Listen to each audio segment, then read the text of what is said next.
Ciao, I'm Mario, a Swiss car guy on YouTube, and today I am in my 1989 Pontiac Firebird Trans Am. I have returned from my holidays where I didn't do anything on cars, so now it's time to get back to work and to fix something that's been really annoying me with this car, the horn, because right now it doesn't work, because it's also not connected for a very specific reason. When I use the indicator, sometimes the car will honk the horn.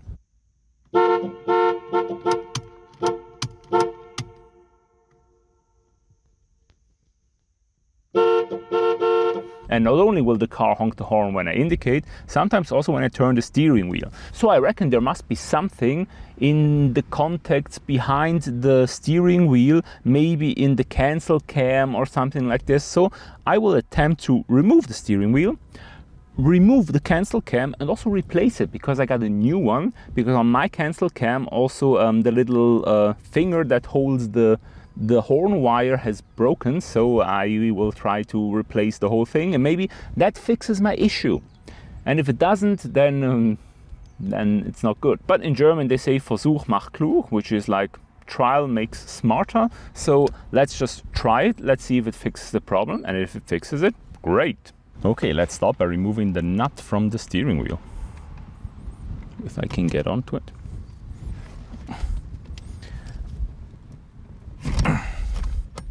Is it open? Yes, yes, yes. Good, good, good, good. Let's try not to make too much noise. Okay, the nut is out. There is a washer.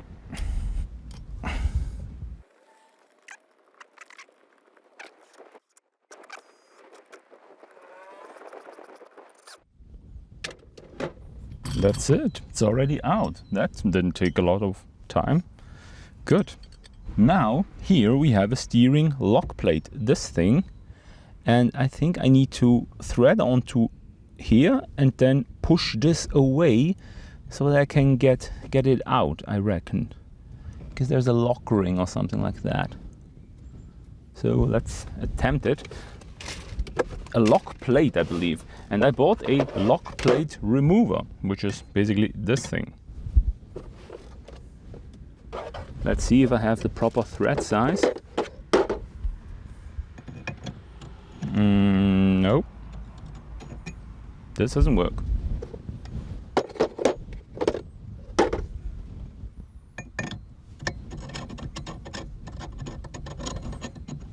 This doesn't work either. What? This is not the proper thread size? Come on. How is this not? How can this still not be the proper thread size?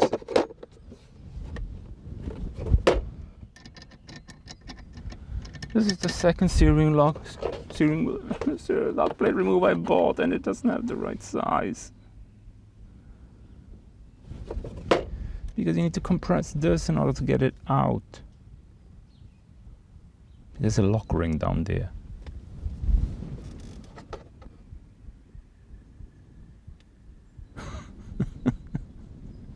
It's the second I bought and it doesn't work.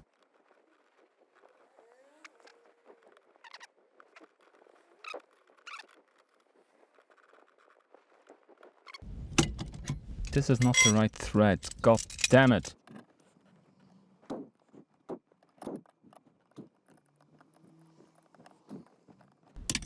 Okay. So I got it out somehow. I doubt I will ever be able to get it back in. But we will see about that.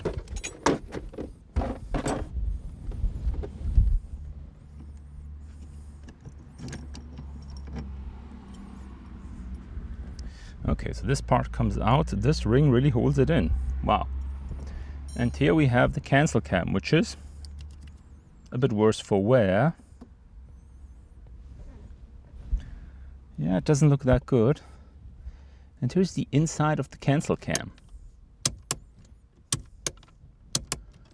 How does this honk the horn? This must be the contact for the horn.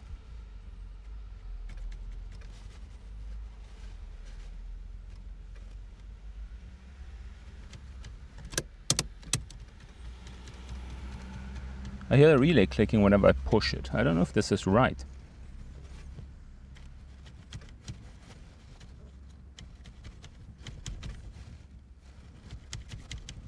Now I don't hear it anymore. Question is, would it still honk the horn if I short it to ground? Let's use this to short it to ground.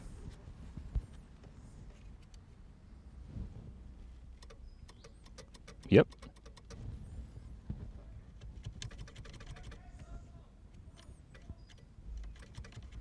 But this shouldn't do.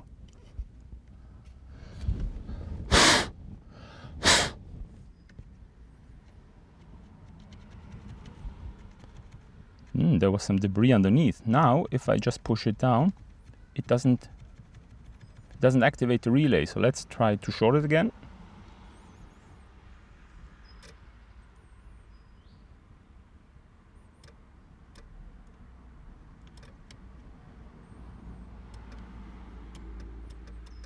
Yep, that works.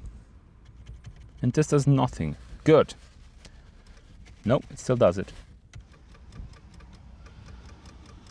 Still activates the horn relay.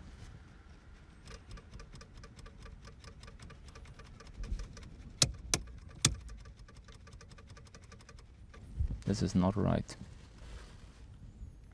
Maybe I need to undo a few more things.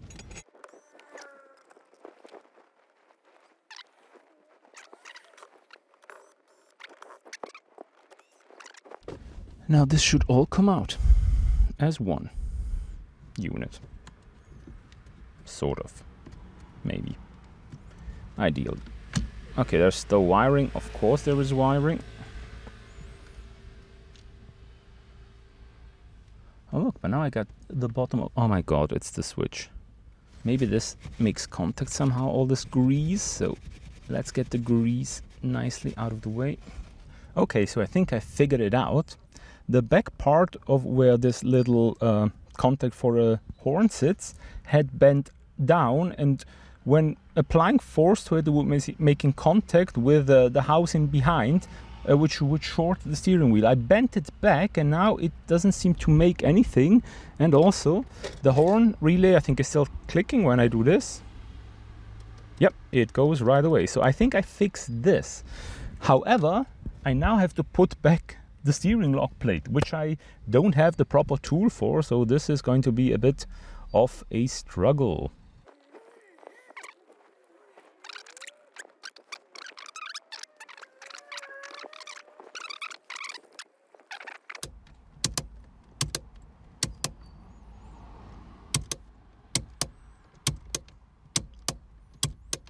Yeah, okay. So let's try to put the lock plate back in. This is going to be so much fun. Okay, let's say this goes in like this. I think this can turn around, so it doesn't really matter where it goes. Oh yeah, it does matter in regards to this.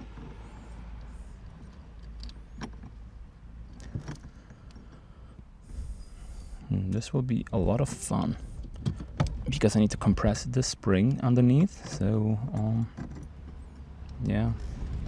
Without a tool, are we talking impossible here? Possibly. I mean, I can do a bit myself, you know. Because I really should have got the proper tool.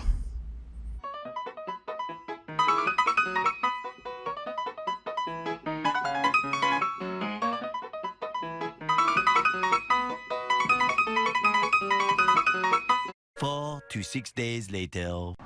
Well, it's a couple of days later, and no, it didn't take me a couple of days to sort of bring that lock plate back on.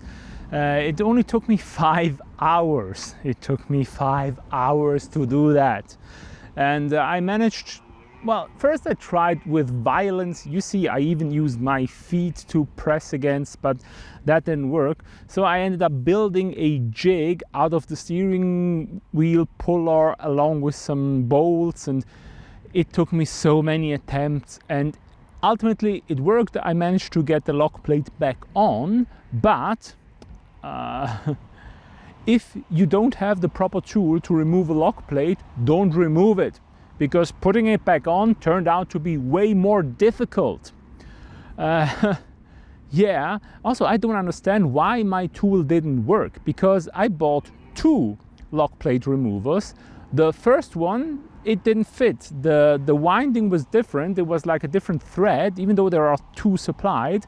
So I thought, well, I just buy another one. And the other one was the same. So it's like this car has a non-standard thread for the steering wheel, which is odd, because these steering wheel pullers, they seem to be very, very universal. I never saw one with a smaller thread, so I have no idea what is going on here, but I managed to get it back on. And while I was in there, I managed to fix my horn.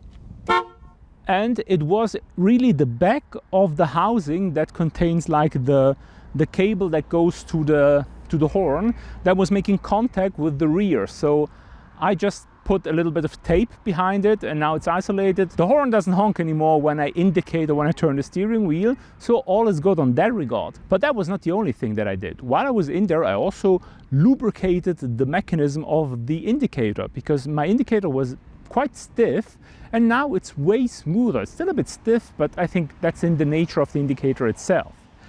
Oh yeah, and speaking of the indicator, I also replaced the indicator stalk. And why would you replace the indicator stalk? Because the indicator worked, but my cruise control didn't work. And I realized that when I drove the car in the rain, my cruise control would work. And I thought that wasn't because of the rain or anything, but it was because this thing was turned in a turned position. So there's this cable that controls the cruise control that goes underneath the dash.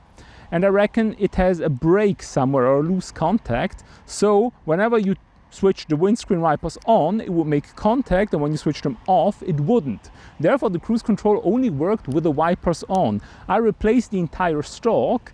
I bought it on eBay. It's very, very cheap. It was like 20 bucks, I think. And now the cruise control works perfectly. So at least I have that. But also, while I was there, I remounted the original steering wheel. Oh yes, because while I have been on holidays, I haven't been completely idle. No, I've had the steering wheel recovered. So now it's covered in nice new leather, and it looks great, it feels great, and it's back in place, fortunately, after a lot of struggling. But what do we learn from this? Don't remove a lock plate if you don't have the proper tool. Removing it is way easier than putting it back on. My God. But the Firebird is almost finished now. I mean, almost finished. I can use the horn, so that's good. My indicator works well. The steering wheel is refinished. The only thing I have to do now, or the only thing, the last few jobs, is the front left indicator doesn't work, so there's like a cable that's broken somewhere in between. I have to adjust the windows because, well, I still can't go into car wash with the car. And, well, yes, I think I have to do that too. I have to like replace the starter ignition relay, because sometimes when it's hot, this car won't start. Today, of course, it's cold, hence the sweater, the Trans Am sweater. So I don't really have a problem with that. But in the summer, if it gets warm again, this car will not start. So I have to either bypass it or replace it. I think I will bypass it, because security, not a big issue in these old cars. Nobody's gonna steal this, especially not with the mileage I get. But that's it. This whole thing has taken me way too long, and also me blabbling on doesn't really help it. Follow me at Swiss Car Guy Mario if you want to see more regular updates. Even though I posted nothing about the struggle I had with this thing, it was way too frustrating. Like this video if you liked it. Comment down below, why did the lock plate remover not fit? And yeah, subscribe to the channel if you want to see more of me, more of the car. And that's it. Have a nice day. Bye.